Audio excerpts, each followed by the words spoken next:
Hey, what's going on, everybody? Thought today I would do a little bit different format for this car. I received a message saying that one of my old friends, he wanted to take care of his wife a little bit. She works really hard and she's been driving a really dirty car. And so he messaged me saying he wanted me to really focus on the interior. There was a lot of salt staining, a lot of buildup of old grease stains and stuff like that. And they have 2 kids too, so pretty messy. They didn't really care too much about the outside. There's some clear coat peeling and some other stuff like that. The most important thing for the outside for them was getting the headlights a little bit. He said he wanted to change the headlights. I said, you don't need to do that. I'm not going to do a full restoration, but I'll polish out a lot of the oxidized clear and a lot of the yellowing, do a panel prep, and I put a coating on that. So it should last a good little while. And worst case, if in a year they start to yellow again, well, then we can do it all over again. Simple as that. You don't always need to, go the full wet sanding route and put a clear coat restoring wipe or anything on it. If there's still, lens coating on it, you could polish it. Anyway, it's not a perfect job, but it gets the job done. And there's also some rust on the rear bumper because it's a hatchback. So the tailgate has rust sort of all along the bottom.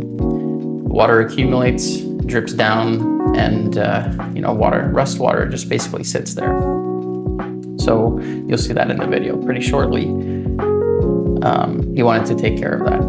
So I said it's no problem. So for the outside, we did really just a sort of a basic quick exterior detail. I put rinses on it. I rinsed it down and then put rinses again on it. And then I went in with the contact wash. And here I used Car Pro Reset because I don't think the car was really washed all that much. And Reset's a really good soap. So here there's some sort of miscellaneous staining. I don't know, it could be like old bird poop or vomit or something. So here I used my all-purpose degreaser and sprayed it on. And with a bug sponge, it worked really well. Just to lightly agitate it, it's all soapy. The paint is not in perfect shape. It's really swirled up. So when you're dealing with a car like this, you're not doing paint correction. You don't need to spend 3 hours just washing the car, especially if it's an older car. They don't really care about the state of the paint in terms of the swirls or not. So just get the car washed to the best of your ability. Do your foam rinse foam if you need to. That's basically it. Here I'm cleaning the door jambs with the same solution that I cleaned the car with. It's really simple. Have a microfiber in there, and when you're done washing the car and you're done with the soap, then dunk your microfiber in the soap bucket and then go through the door jambs. Do the trunk, do all the doors, basically just wipe it down. You don't need a killer degreaser every time you do door jambs. There's really no point in that. And there's grease there. That's there to lubricate the hinges and lubricate if you have a hatchback and there's those struts that keep it up. You don't want to keep degreasing it and ruining it. So you could just use soap. Soap is fine for 99% of the cars that you need to clean the door jambs.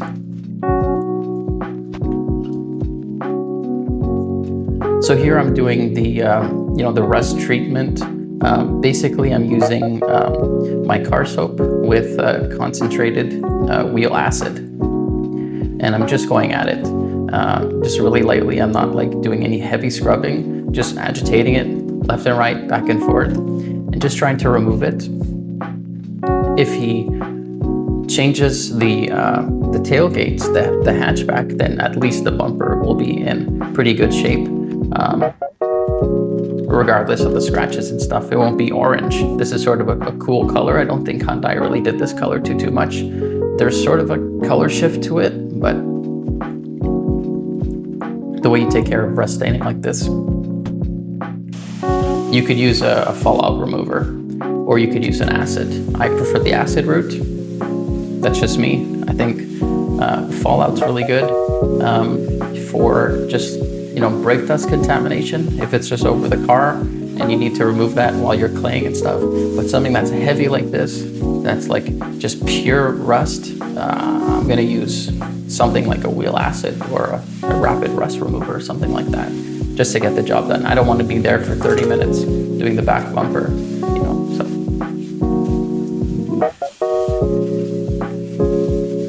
After that, I rinsed the whole car down, and I used one of my favorite spray waxes to dry the car. I didn't do any decontamination. I didn't do anything like that. I just used it just to add a little bit of gloss, a little bit of shine, a little bit of protection. And I'm even still doing my drying aid, which is rinse this wash. So here, I use Bead Maker. It's my favorite spray wax. I'm not gonna show you drying the car, you could just dry it. So here, I did this before washing the car. I just wanted to show you after. So those are the yellow headlights.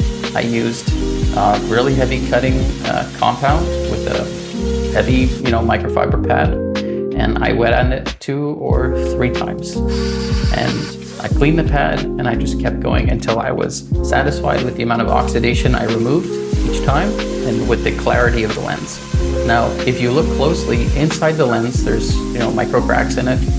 Stuff that you can't fix. Even if I did a full restoration on the outside, the inside of the lens is not in perfect shape.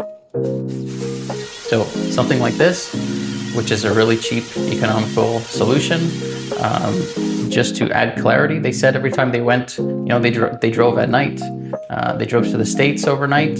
They couldn't see anything. So here, at least I removed, a lot of the oxidized clear that was just refracting the light, that they couldn't see anything at night. So that's what it looked like. So here's the car.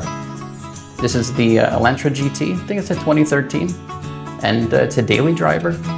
It's nothing crazy. It's just their good old reliable car. It gets them from point A to point B. She drives it every day to work or to school, or he drives it too. So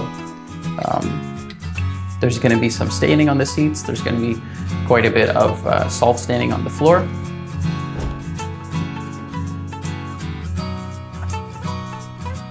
Car seats in the back. So he just got these nice WeatherTechs for something like $100. They're used. Those are perfect. They're excellent quality mats, better than the Canadian Tire Walmart special for $5. You get those, any car mats. They don't do really anything. They just pool salt and dirt all around the mat. So I told them to get these, and you can't really see it, but here I'll show you. Under this mat, there's the fabric mat, and then under that mat, there's the floor, the carpet, and it's not in the best shape, but that's okay. That's what we do. So here, I'll pick it up. See that old rubber mat, and you see the salt staining there. So that's it. This is the fun part of the job. So now basically, when you're starting an interior, you want to take out all the personal objects. If it can't be cleaned with an all-purpose cleaner, degreaser, rinseless, if you can't clean it, it's either trash or it's personal objects. So you want to take it out of the car. So obviously they have kids. So there's a couple of toy cars and stuff like that, and an American dollar bill. So that's always cool. So always remove the personal objects, and then you start. So here, I'm just going with a thorough vacuum. I'm not going to try to get everything because I'm going to be doing a really extensive carpet cleaning, carpet shampoo, and I don't expect to get all the loose debris out of the fibers of the carpets. You just try to clean it to the best of your ability with the vacuum. And the shampoo, the sort of the wet cleaning stage, that's its own thing. But here you want to try to get as much of the loose dirt, the dry dirt, out before you add water to it. There is a crazy amount of salt, and we're going to have to use hot water and steam, and it's going to make a little bit of a mess, so you kind of have to keep going over yourself. Here's the back seat. I'm not going to show you every single part. If I had filmed this, it would be like a 9-hour job or something, with little breaks in between. So vacuum the whole car, do the best that you can. Open the seats. Here, not every single car, but here I figured that you can actually lift the butt of the seat up, because this one is a hatchback, so the rear seats actually fold all the way flat to the floor, which is awesome. So always take a look at what you can do to clean, pre-clean before you're doing the deep clean. So, vacuum is an extensive part of that. And you're gonna keep finding stuff. You're gonna keep finding little toys and little French fries, and just put that aside. You don't have to put it all in the vacuum. So there you go. The seat actually moves.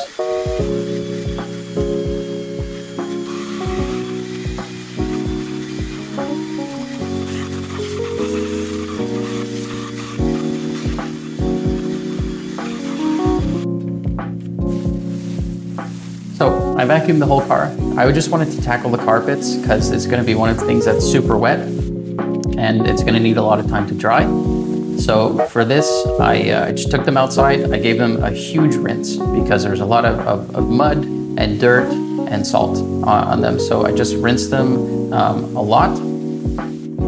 Try to break down some of that dirt before I add any cleaner to it. And so here I added my cleaner. I'm using diluted spray 9, in case you're wondering. It's a degreaser all-purpose cleaner. Directions say not to dilute it. It's ready to use, but it's too powerful. And so for me, I've used this for something like 6 years, and I've never really had to use it at full strength. You can absolutely dilute it. Even if the manufacturer doesn't, says don't dilute it, you absolutely can. So here I'm going through every single part of the carpet, all around the seams, the edges, and I'm just scrubbing it. I'm trying to see the brown foaming, and after all that, I'm going to rinse it. I think my camera died at this point, but I think you get the idea.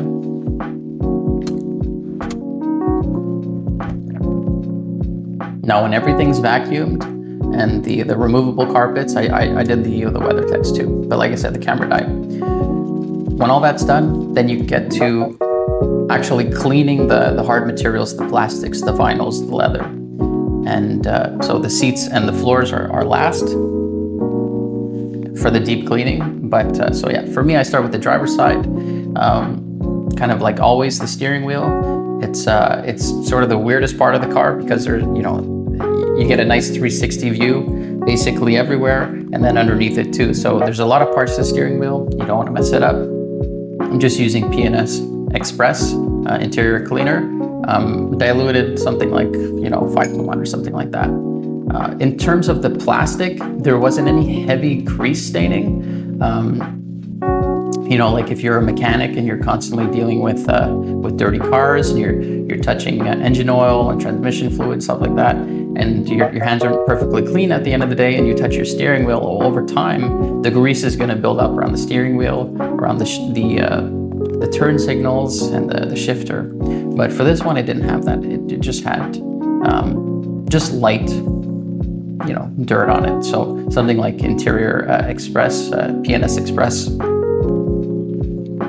interior cleaner is more than enough.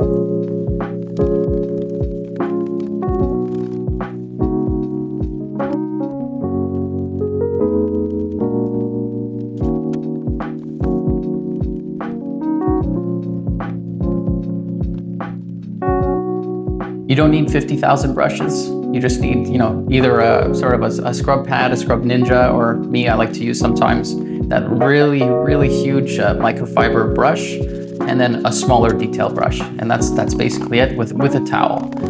So just get a smaller brush and a bigger brush. And for that, you can do 99% of the jobs in terms of the scrubbing and agitation. If you need something more aggressive, then you get a scrub pad.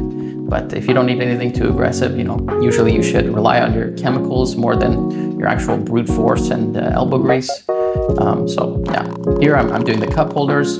I realized that for some reason I couldn't actually take out the inserts, and Express wasn't cutting it. So after a few rounds of cleaning, I used some of the degreaser, the spray 9, just to cut some of the built-up of gunk and grease that's just around sort of the seams, like that. When everything's finished, that it's perfectly clean and sanitized too. Spray 9's an incredible sanitizer.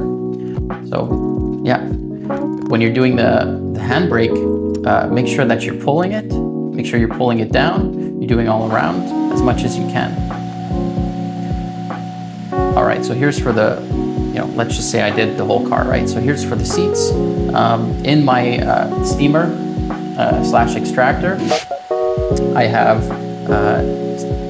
rinseless wash. Okay, I have DIY rinseless wash in it. So it's a mild cleaner. So the butt of the seat, on basically all the seats, there was heavy staining.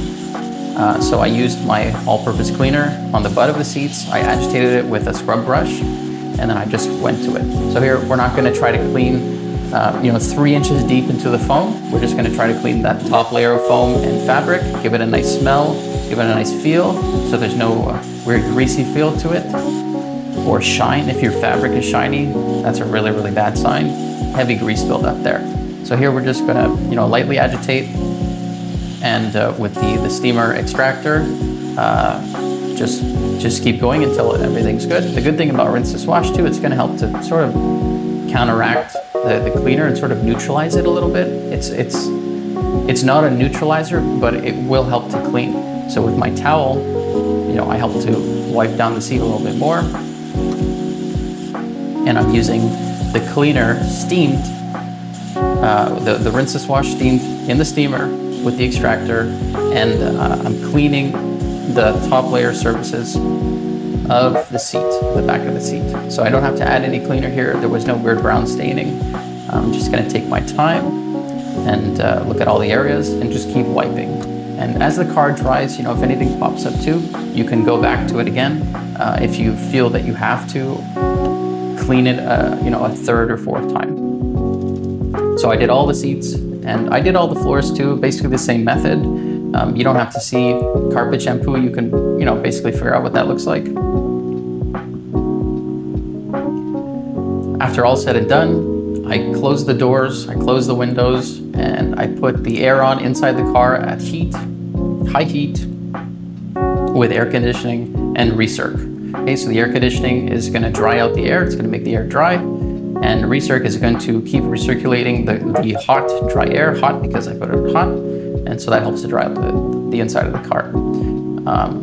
Because the floors are really bad, we had to use quite a bit of hot water and steam. So there you go.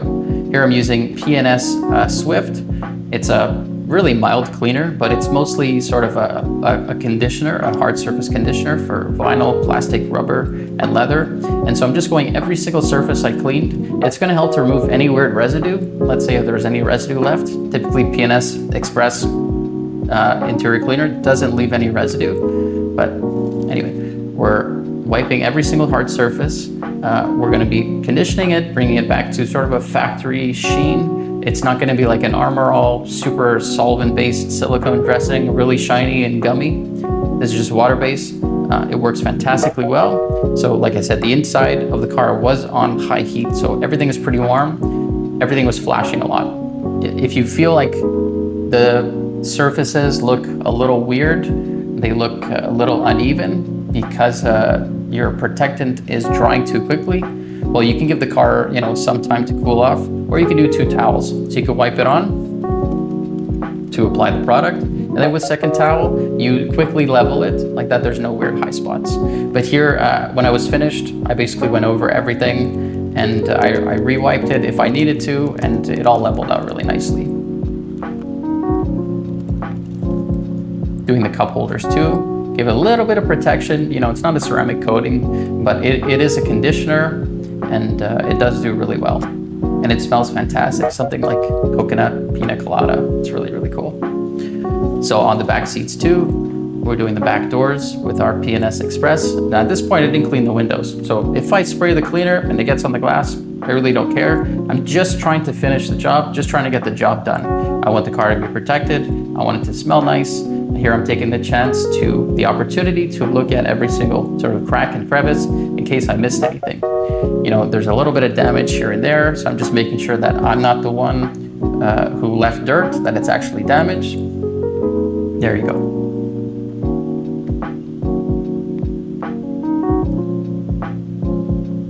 This should be the easiest part of the job. You're just kind of sitting down, taking it all in, and just re-wiping every surface, pretty lightly. that's a really big kick area for the kids. So I made sure that I cleaned it properly and dressed it accordingly.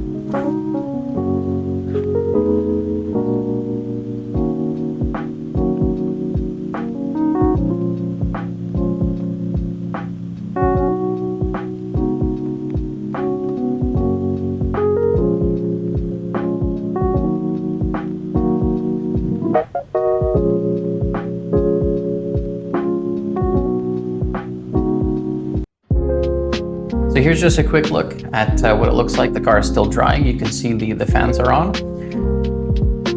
No like shiny plastic here. The light's on a little bit on my headset, but no shiny plastic, just a nice leveled sheen everywhere. Everything was cleaned.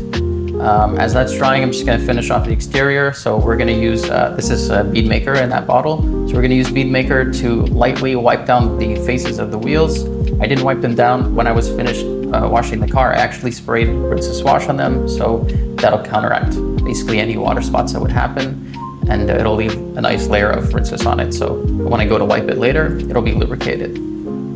So the spray wax will help to remove any sort of dirt that you missed and protect it a little bit. And I'm using Chemical Guys. I forget what it's called.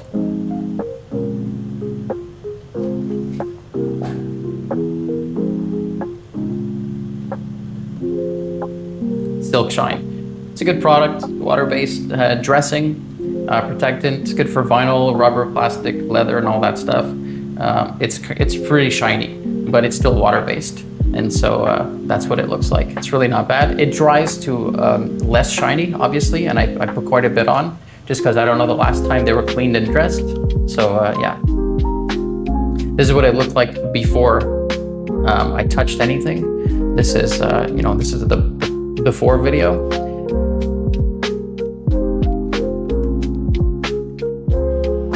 And then this is after cleaning, removing the car seats and everything, cleaning, dressing, shampooing the floors. If there's any loose debris, when you're finished cleaning everything and don't worry about it, you can always go in with like 3 minutes worth of vacuuming just to get any loose debris. We put the fans on so the air is circulating. This is the front. Pretty dirty. You can't see under those carpets, but it was pretty white from all the salt staining.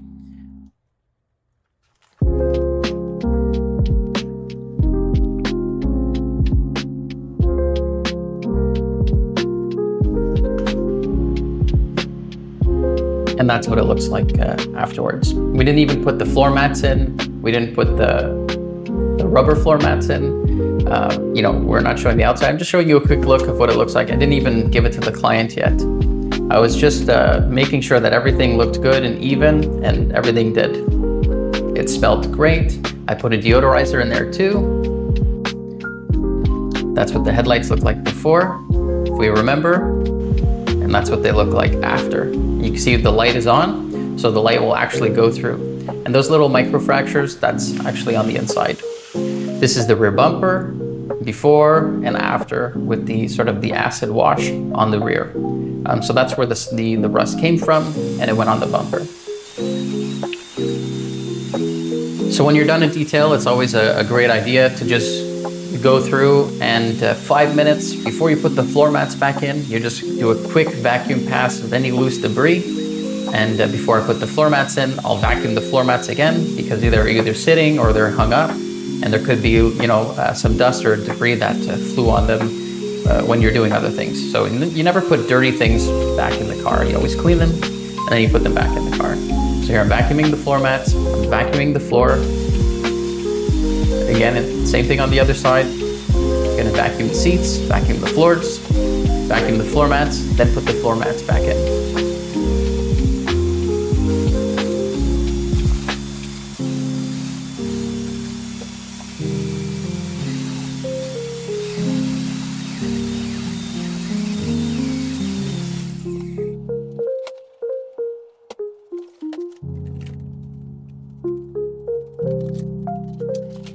Here I use P&S Swift to yesterday to lightly sort of coat the rubber, the WeatherTex, And then today I just wiped them down again, just to make sure there's no slick surface, there's no wet greasiness, so everything's nice and dry. Here is the number 1 and number 2 most missed spots in detailing. This is that rubber seal that's around the window and behind it and in front of it. Basically, you just take some all-purpose cleaner and you just lightly go over it. It's one of the most missed spots ever. If I look at most cars after a car wash, it's never done. And it's always, always, always filthy.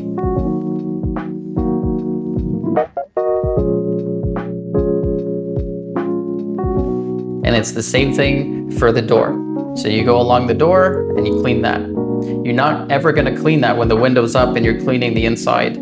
Your fingers can't go between the window and the plastic trim. So you have to lower the window and you gotta clean that.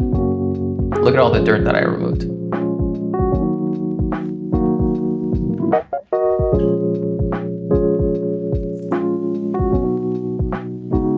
This is the second most missed spot on every single detail, whether it costs $1,000 or $100. This is what you have to do. You have to roll the window up or down halfway, and you gotta get that top seal. You're never gonna get that if the window's all the way up. So first you just clean the top, and then use your second towel, and you wipe it. That's it. This way, when the client goes to lower the window, they don't see last year's dirt at the top of the window. They see a nice, clean, streak-free window. That's all you have to do. And here I'm using rinseless wash, 256 to 1.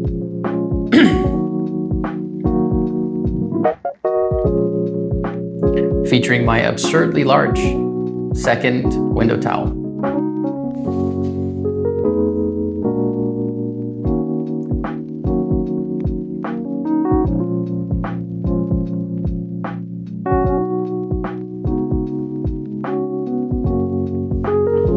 It's gonna be the same thing with the back seats.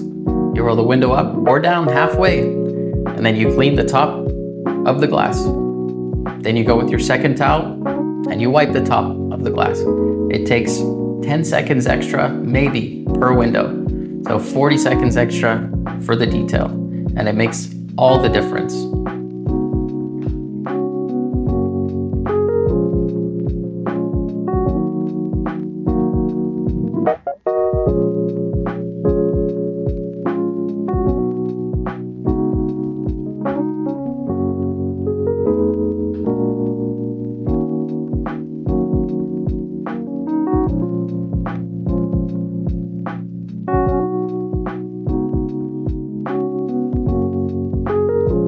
Here I see a little bit of weird staining on the trim. Just gonna wipe it quickly with rinseless.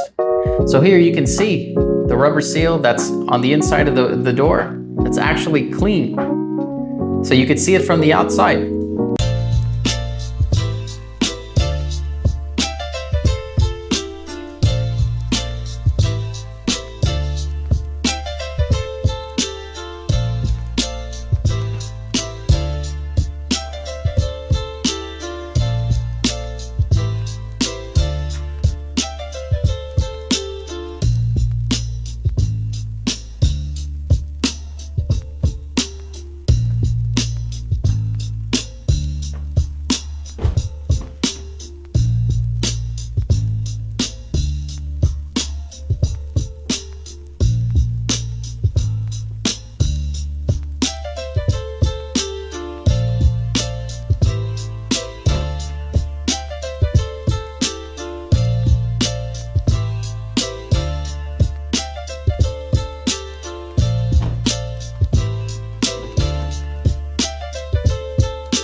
Thank you guys so much for watching. I hope you enjoyed today's video.